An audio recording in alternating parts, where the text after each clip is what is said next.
Welcome to the show. I am extremely excited and pumped up for my guest today, Charlie Greene. Charlie, welcome to the show. Thank you so much, Jeff. Happy to be here.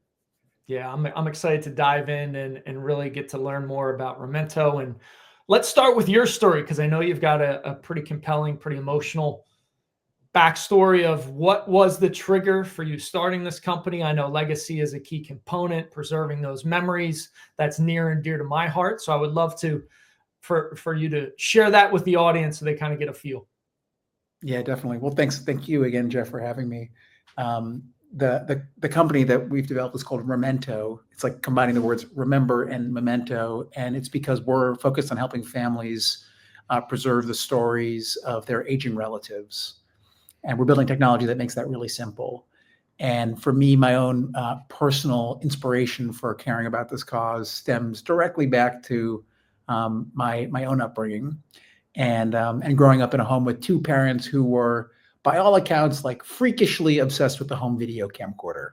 Okay. And they use that thing to document just an unbelievable amount of footage from the first decade of my life. All of the births and the birthdays and the graduations and the recitals. We have almost 100 hours of videotape from that first decade. And all of that content took on a totally different level of meaning in the years after my dad passed away, shortly after my 10th birthday. And that content became not only a way to remember those times, but as he passed away, an opportunity to remember and memorialize him too.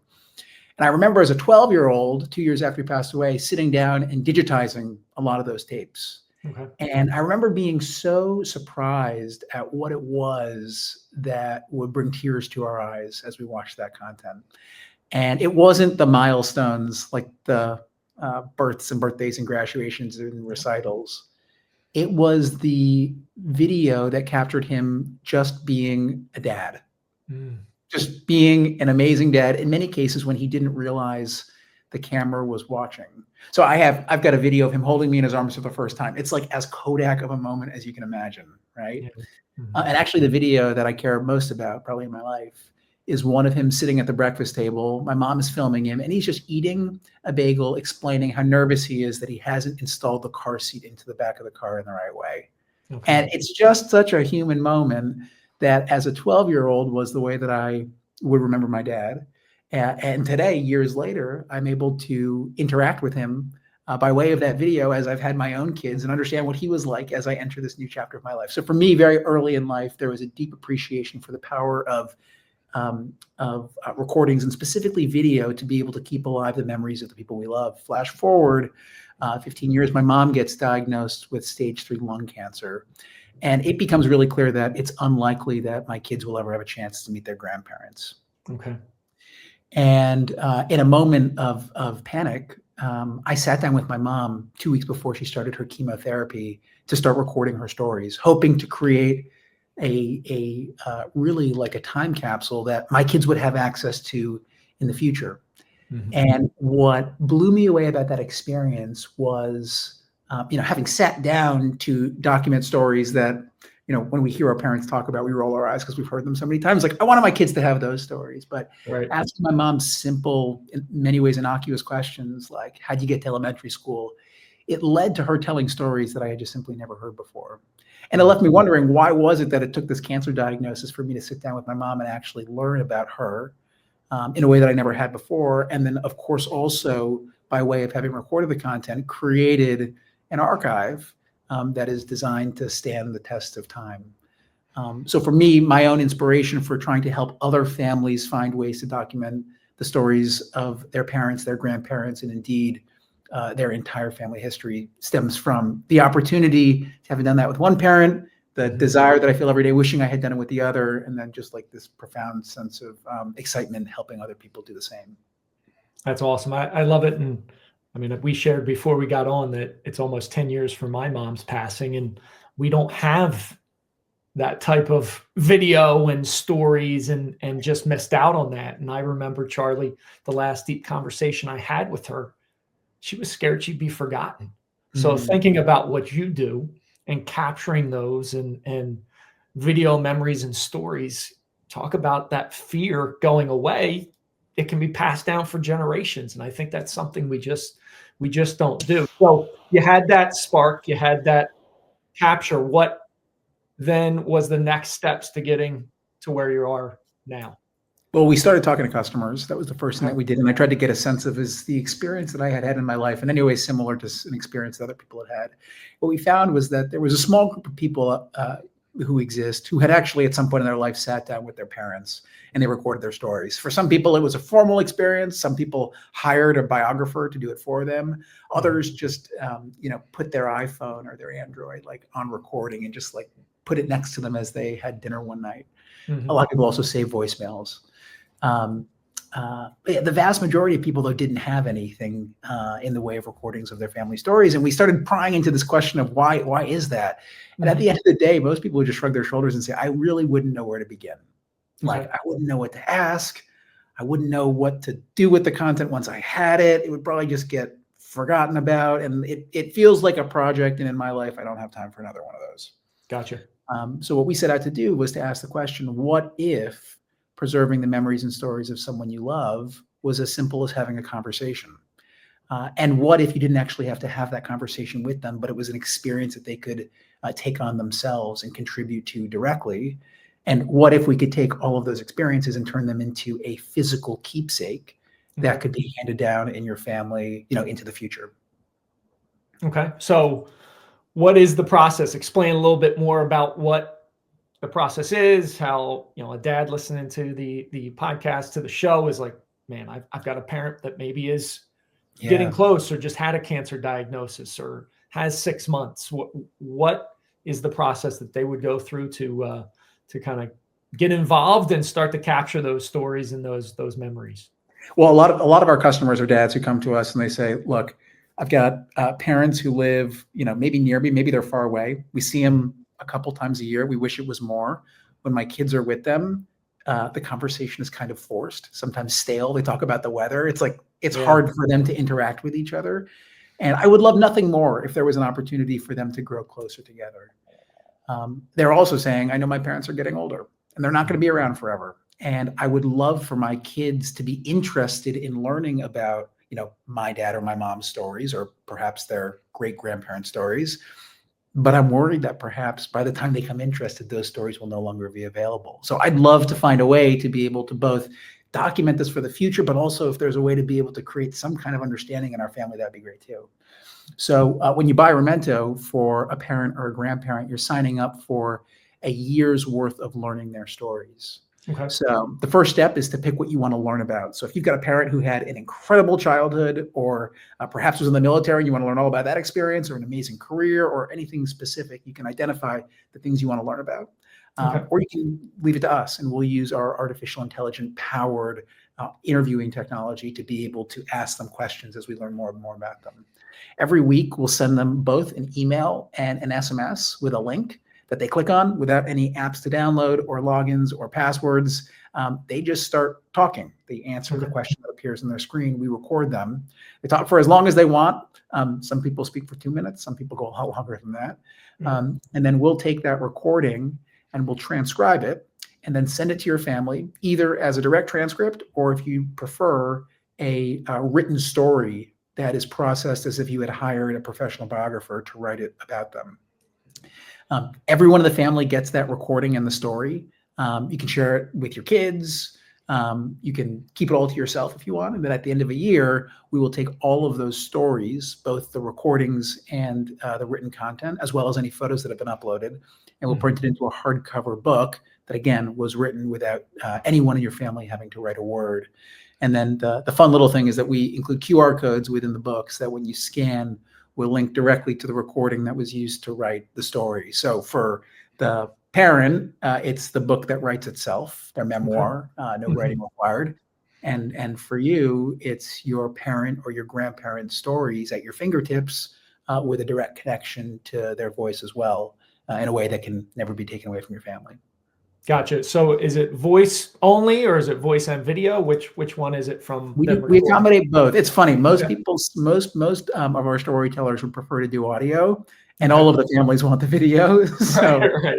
So a lot of what we do is try to encourage people to say, like, yeah, you can start with audio, but like, what if you tried video? And then when you get to watch a video of your parents speaking into your phone, telling a story about their childhood, you come to realize how much more compelling it is to see all the mannerisms on their face as they're actually telling the story.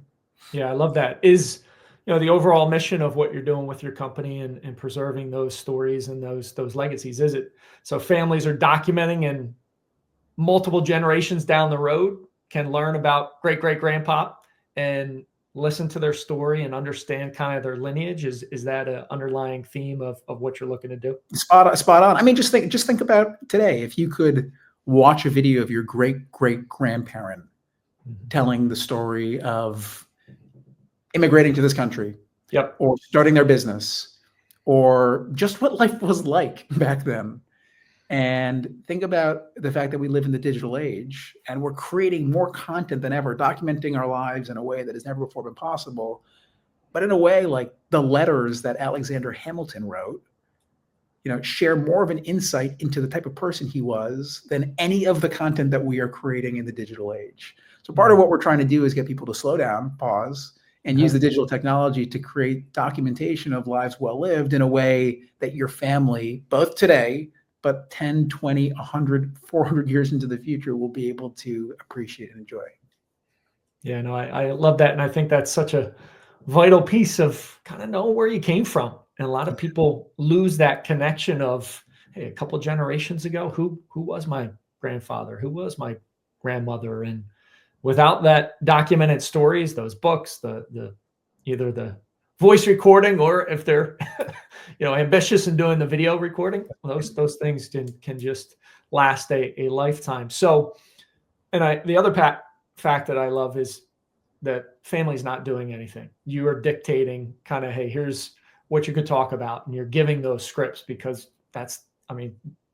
so many people say what they don't have time, but yet people are going to get to their end of their life and they're going to wish that they had actually documented the journey. So I love that. How'd you come up with kind of the script and what to send to people? I'm sure it was a lot of, just market research and asking questions, but how did you come up with, what to give to that individual that's doing the recordings? Well, it's a blend of art and science. If we think about the best interviewers of our time, I happen to be in the company of one of them today, but the best, most celebrated interviewers of our time, you come to realize that there is a science to conducting interviews, and it's a learned science. And for many of us, it can feel intimidating. There's also an art, right? The way that we use pauses to be able to elicit additional details, the follow-up questions that show both that we're listening and allow someone to tap into a part of their memory that perhaps they couldn't have surfaced without the specific way that the follow-up question was asked. So what we started this journey doing is working with a collection of professional storytellers and interviewers to design the experience in a way that aligned with both the kind of art and science of professional interviewing, right? So that as we tried to replicate the experience of being interviewed in an automated capacity, we were able to incorporate a lot of those best practices. But one of the things that's very useful about our technology is that it's constantly learning about what questions are great and which questions are not so good, and which questions work best with different types of people. And that's one of the big opportunities for us going forward, is for every person that participates in a Remento interview, we become better and better at asking the next person the specific right question, given who they are, where they come from, where they grew up, and all of these other factors. So to answer your question, it started with working with professionals who are best in class at doing this. But what we're doing over time is making sure that the technology is able to learn and make sure that the 1,000th person that participates in our in our technology has an experience that's been informed by every single person that's come before them. Gotcha. Okay. I appreciate you answering that. I have another question for you related to, hey, a family that says, hey, my dad, for example, I want him to go through this process. He signs up for a year. Every week he's recording things. What have you seen? Have you seen it go longer than that and they're capturing more about their life? Do you have the ability to, hey, it's always there available for the family after the year time frame? What does that look like? And can the family continue to build that, let's say, video and audio repository with multiple peoples in the family? And is it like almost like a family kind of story album that they can do? I'm Yeah, curious. well said. Well said. We call it our family memory hub. Okay. And what a lot of our families will tell us is like, I bought Remento because I wanted this book, right? And this book was going to write itself, and I wasn't going to have to do a whole lot of work. What they find is that they fall in love with the process of learning something new about their loved one every week, using that learning as a way of connecting with them, and then knowing all of that content will forever and always be at their fingertips. So the answer is yes. Like the book becomes less of the value over time, and it actually becomes the content that has been collected and the journey of collecting that content that I think resonates most with people. As it relates to getting people excited about that journey and feeling inspired as they move through, it doesn't take much. It really doesn't. We find generally that when people give Remento as a gift, they're giving it to one of two people, two personas. The first person says, "It's about damn time that you asked me for my life stories because I've been waiting." Okay. And those are the people that we pay a little bit more to because we have to hold a couple hours of their content or tens of hours of their content. And the second group of people say, "I'm not sure why you think my story is worth preserving."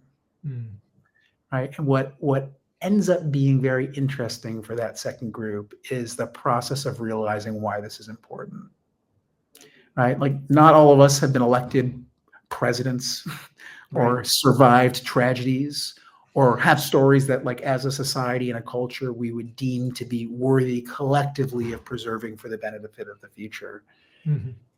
But if you were at in the later years of your life and you had access to only a couple of stories, for most people, the things that they would gravitate most to, care most about, are not the stories of presidents and survivors. It would be the stories from their own family. Yep. And what that second group of people comes to realize very quickly in the journey of sharing their stories with their family is, despite having in many respects, in many cases, received Remento as a gift themselves, they've been gifted Remento for a holiday perhaps. Actually, the gift exists in what they're creating for their family, helping their kids and their grandkids and all of these generations in the future always have access to a piece of their legacy. Right? There's many businesses that have been built around genealogy and helping people understand this question of who am I and where do I come from by way of looking at facts. This person came to the United States via Ellis Island on this day. And that data is so important to our identity, right? But our perspective has always been that as important as that data is, it is just as important to know what it was like crossing through that turnstile on that day. And there's just as much to be passed down, if not a lot more, in sharing the lived experience of how that moment shaped that person and as a result, the entire family. So for us, a big part of our job is to be the facilitator of both the grandparents and the parents who believe so strongly that it's time for their story to be shared because they recognize for themselves that their story is important, but also helping the family that doesn't have that confidence in sharing their own story, helping them understand why this is so important. And that's a really beautiful thing to see when the family is able to come to that realization together. Yeah, so true. And I think about audio and video versus just written, kind of the lineage. You have tonality when you have audio and video. And so much of what we speak about comes through tone. And when you have a loved one actually talking, I think the connection just gets so deeper. Is that one of the reasons why you kind of went that route? It 100% is. We've had podcasters who tell us that the thing that's so important about a podcast is it removes the distractions of having video, so you can just listen to the audio. Gotcha. And my response to that has always been, did you realize that video podcasts also contain audio? And you don't have to watch, but one day you might decide that you want to, and wouldn't you be glad in that moment to have it? So yes, there's such beauty in prose, being able to write someone's story and document it. And for a lot of people, that would be their preferred path of being able to document their life's work. But for the vast majority of us, the prospect of writing a book is incredibly daunting, right? It just is. And the reason why not every single person has a self-published memoir is because it's, for many people, a Herculean effort. So what we're looking to do is not only try to create an opportunity to get the video in addition to having the writing, but to say, what if the video actually made your life a lot easier? Like, what if you didn't have to write your book and instead could just talk for a couple of minutes a week as if you were having a telephone call, and you'll end up with this physical book. You'll have the written content for the people that want to be able to hold onto a physical book and put it on their coffee table and show their friends. But your family is also going to have all of these other things as well, which may or may not be as important. And I will say, one of the things for people who have kids under the age of 20, and in many respects older as well, is they're consuming their information more and more by way of short form video. Yes. And one of the things that we're really excited about doing is making it so that you can have content that is of your family, about your genealogy, about your life, that is just as compelling to watch as any of the content that exists on your TikTok. And again, the challenge will, in 20 and 30 years from now, exist not in finding ways to make long form content engaging. The challenge will be getting that long form content in the first place, because if that person is no longer with us, it's impossible. So from our perspective, our goal is to try to get as many people recording their life stories with the promise of creating a book today, but with the opportunity to turn that into a variety of different things in the future. Gotcha. Love it. Yeah, I'm writing my second book, and it is a Herculean effort. I will tell you, though, a lot of those repeated authors, they're doing exactly what you're doing. They're talking and having it transcribed, and somebody else, a ghostwriter, do it. So I love that fact. What about for dads like myself? I'm going to turn 50 this next year. My sons are 16 and 14. What about a dad like myself starting to document the journey? Right? I feel like there's just so much peace that comes along with sharing the memories and having them there available. Have you seen that type of clientele hop in and kind of start the recording process? We certainly have. Yeah. Well, I mean, one of the things that some of our early customers reached out to us saying is, when my son or my daughter was born, I created a Gmail account for them. Mm-hmm. Yep. And I started sending them, a message every week. And then my second kid was born, and it ended up being like, an email once a quarter or like once a year. Yeah. It's amazing what happens between your first and your second kid in terms of your commitment to all of these, like all these really important priorities that you plan, and then just life gets in the way. But the question for them was like, this feels like maybe a way to replace that email with a product that is a lot more compelling than like an email account full of writing. Mm-hmm.